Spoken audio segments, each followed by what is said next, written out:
دور الأب والأم، اللي هي تاخد بالها مني والمسؤولية والكلام ده. هي عاوزالي الخير ومش عارفة أنا صح ولا غلط، كانت مش راضية تمنعني بدل ما يكون في خير، وهي دايما تقول أنا مسترجياكم من ربنا، فهو وكيلي وحسبي فيكم، فتوكل على الله وربنا إن شاء الله مش هيديمك طالما أنت رايح تسعى في الأرض، فربنا ييسر لك الحال.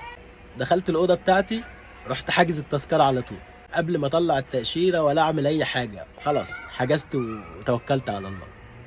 قطعت الرحلة على جوانزو، وبعدين قلت بقى ايه، ابدأ اشوف التأشيرة هعمل فيها ايه. سافرت القاهرة، رحت رايح على السفارة على طول. فاول ما سألت قالوا لي لا انت ما ينفعش تقدم بنفسك، ده لازم يكون في مكتب. طب يا جماعة فين المكاتب؟ قالوا لي في مكتب كذا وكذا، وانا هناك في واحد قال لي احنا مكتب وبنقدم، فتعالى معانا.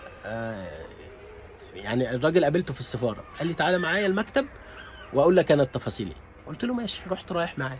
رحت مع الراجل المكتب، قال لي التاشيره هتكلفك 1700 جنيه، ومطلوب منك الورق الفلاني، الباسبور وكشف الحساب وصور، وقال لي اسفرك عادي. قلت له كشف الحساب لسه ما كملش 6 شهور. قال لي خلاص مش مشكله، احنا هنخلص لك الموضوع ده. اديت الفلوس واديت الورق ورحت متكل على الله، رجعت على اسيوط. كام يوم والراجل اتصل بيا قال لي يا احمد التاشيره جاهزه وخلاص طلعت.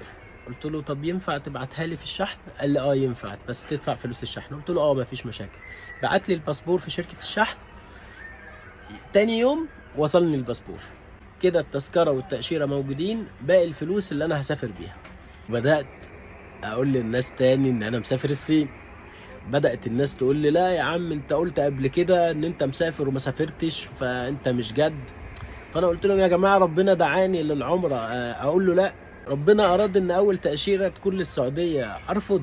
بدات اجمع عينات من الناس، وبصراحه ما كانش في جديه من الناس، بس قلت انا اخد العينات علشان حاجه تخلينا اتحرك في الصين. يعني مثلا واحد طالب مني ملابس، واحد طالب مني عينات لشغل، فانا قلت ايه لما اسافر الصين اروح السوق الفلاني علشان فلان مدينا عينه ادور له عليها، ولما ارجع اقول له انا جبت لك وعملت وفاهم، علشان ابقى انا خلصت الجانب اللي من ناحيتي.